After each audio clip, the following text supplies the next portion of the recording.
Candi Ratu Boko dikenal dengan Istana Ratu Boko dan merupakan salah satu candi yang terletak di daerah istimewa Yogyakarta, tepatnya di Jalan Raya Piungan, Prambanan nomor 2, Gatak, Bokoharjo, Kecamatan Prambanan, Kabupaten Sleman. Candi Ratu Boko merupakan jenis candi dengan corak Hindu dan memiliki letak yang tidak jauh dengan candi-candi Hindu lainnya seperti Candi Plausan, Candi Sewu, Candi Kalasan, dan Candi Sambisari. Di sini kita akan melihat kemegahan bangunan bersejarah yang telah berdiri sejak lama, yaitu Candi Ratu Boko atau yang dikenal dengan Keraton Ratu Boko. Candi Ratu Boko terletak di atas puncak bukit, memiliki bangunan yang cukup unik dan megah. Candi ini memiliki peran yang cukup penting dalam penyebaran agama Hindu di Indonesia, khususnya di Pulau Jawa. Meskipun bernama Candi Ratu Boko, sebenarnya tidak dapat disebut sebagai candi utuh karena merupakan reruntuhan sebuah istana atau keraton. Oleh sebab itu, Candi Ratu Boko kadang juga dikenal sebagai Keraton Ratu Boko. Sejarah Candi Ratu Boko. Nama Candi Ratu Boko diambil dari nama seorang Raja Mataram bernama Ratu Boko. Candi ini diyakini merupakan reruntuhan istana atau keraton Ratu Boko. Raja Ratu Boko ini diyakini sebagai ayah dari Roro Jonggrang yang kita kenal dalam legenda Roro Jonggrang. Bila kita melihat sejarah Mataram kuno pada abad ke-8, Ratu Boko telah dipergunakan oleh dinasti Sailendra. Keturunan dinasti Sailendra yang telah memakai Ratu Boko saat itu adalah Rakai Panangkaran. Meski begitu, ada kisah lain yang cukup terkenal, yaitu kisah Prabu Boko yang menerangkan bahwa keruntuhan bangunan keraton ini sudah ada saat masuknya agama Hindu ke tanah Jawa. Kisah ini populer di kalangan cerita rakyat kuno Jawa. Sejarah Ratu Boko berdasarkan prasasti. Sumber lain yang menerangkan tentang sejarah Candi Ratu Boko adalah prasasti Abhyayagiri Wihara tahun 792. Prasasti ini ditemukan di lokasi Candi Ratu Boko.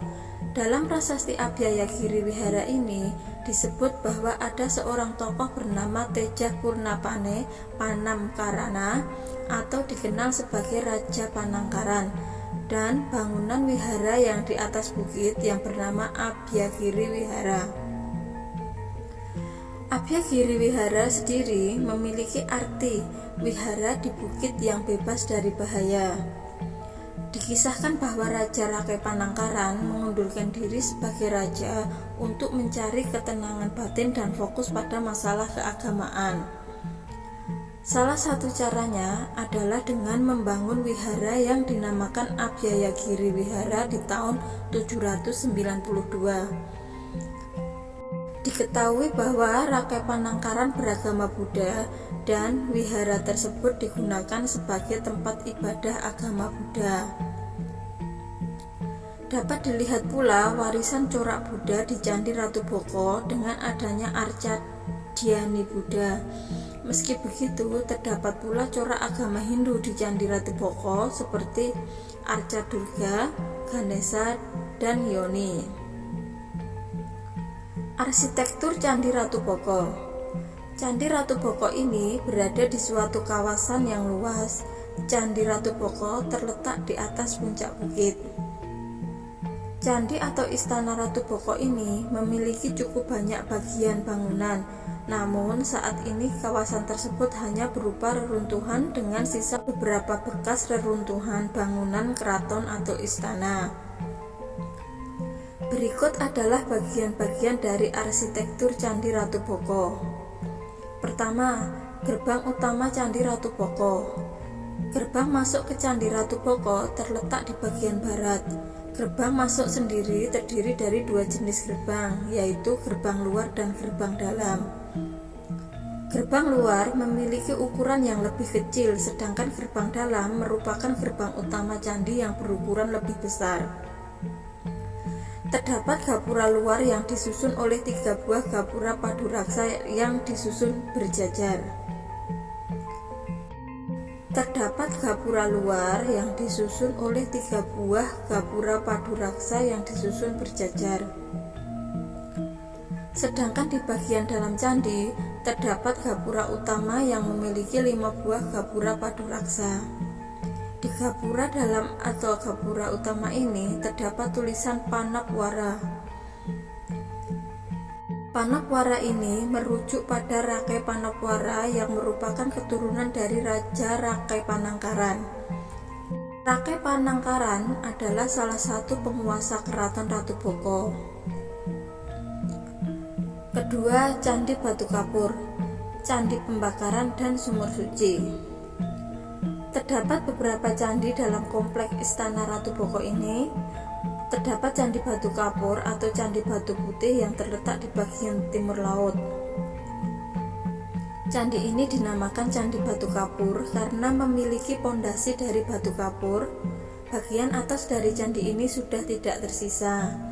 Sejarawan berpendapat bahwa bagian atas candi ini terbuat dari material kayu yang mudah hancur sehingga tidak tersisa saat ini. Selain Candi Batu Kapur, di dalam Istana Ratu Boko juga terdapat Candi Pembakaran dan Sumur Suci.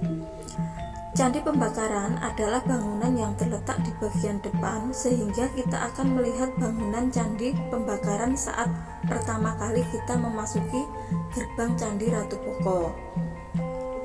Candi Pembakaran terbangun dari bahan batu andesit. Dinamakan Candi Pembakaran karena di dalam candi ini ditemukan abu bekas pembakaran. Di bangunan Candi Pembakaran kita juga bisa melihat sumur suci. Pada musim kering, kedalaman air di sumur ini bisa mencapai 2 meter. Dikisahkan dalam sejarah Ratu Boko, masyarakat menggunakan air sumur suci ini untuk upacara keagamaan yang berlangsung di Candi Pembakaran. 3. Paseban. Paseban merupakan kata dalam bahasa Jawa yang berarti tempat untuk menghadap raja. Paseban merupakan teras yang dibangun dari batu andesit, membujur arah utara selatan. Tangga naik ke lantai Paseban terletak di sisi barat. Di berbagai tempat di permukaan lantai ditemukan 20 umpak pondasi tempat menancapkan tiang bangunan dan 4 alur yang diperkirakan bekas tempat berdirinya dinding pembatas. 4 pendapa. Sekitar 20 meter dari Paseban, arah selatan dari gapura, terdapat dinding batu setinggi 3 meter yang memagari sebuah lahan. Di sisi utara, barat, dan selatan pagar tersebut terdapat jalan masuk berupa gapura paduraksa atau gapura beratap. Dalam pagar batu tersebut terdapat 2 teras yang dibangun menggunakan batu susunan andesit. Sepanjang tepi dinding dan di antara 2 teras terdapat gang berlantai batu. Teras pertama disebut pendapa, berbentuk semacam panggung persegi. Dalam bahasa Jawa, pendapa berarti ruang tamu atau hamparan lantai beratap yang umumnya terletak di bagian depan rumah. Tangga naik ke pendapa berada di sisi timur laut dan barat laut. Di atas permukaan lantai pendapa terdapat 4 buah umpak batu. Teras kedua yang disebut pringgitan terletak di sebelah pendapa. Pringgitan artinya ruang dalam atau ruang duduk. Di luar dinding pendapa, arah tenggara, terdapat sebuah teras batu yang masih utuh. Di ujungnya terdapat 3 buah candi kecil yang digunakan sebagai tempat pemujaan. Bangunan yang di tengah yang berukuran lebih besar dibandingkan dengan kedua candi pengapitnya adalah tempat untuk memuja Dewa Wisnu. Kedua candi yang mengapitnya masing-masing merupakan tempat memuja Siwa dan Brahma. 5. Keputren. Keputren yang artinya tempat tinggal para putri, letaknya di timur Pendapa, dibatasi oleh pagar batu. Namun, sebagian besar pagar batu tersebut telah runtuh. Pintu masuk berupa gapura paduraksa dengan hiasan kalamakara di atas ambangnya, terletak di sisi timur dan barat. Lingkungan Keputren terbagi dua oleh tembok batu yang memiliki sebuah pintu penghubung. Dalam lingkungan pertama terdapat 3 buah kolam berbentuk persegi, yang sebuah berbentuk bujur sangkar, berukuran lebih besar dibandingkan kedua kolam lainnya. 2 kolam yang lebih panjang berbentuk persegi panjang membujur arah utara sampai selatan. Dalam lingkungan yang bersebelahan dengan tempat ketiga kolam persegi di atas, terdapat 8 kolam berbentuk bundar yang berjajar dalam 3 baris. 6 gua. Di lereng bukit terdapat kawasan Ratu Boko berada terdapat 2 buah gua yang disebut gua lanang dan gua wadon, atau gua lelaki dan gua perempuan. Gua lanang yang terletak di timur laut Paseban merupakan lorong persegi. Di dalam gua masing-masing di sisi kiri, kanan, dan belakang terdapat relung seperti bilik. Pada dinding gua terdapat pahatan berbentuk semacam figura persegi panjang. Mackenzie menemukan patung di depan gua lanang ini. Gua Wadon yang terletak sekitar 20 meter ke arah tenggara dari Paseban lebih kecil ukurannya dibandingkan dengan gua lanang. Di bagian belakang gua terdapat relung seperti bilik. Nah, itu cerita dari saya tentang sejarah Candi Ratu Boko. Mohon maaf jika banyak kekurangan. Teman-teman boleh menambahkan di kolom komentar biar semakin lengkap pengetahuan kita tentang sejarah Candi Ratu Boko.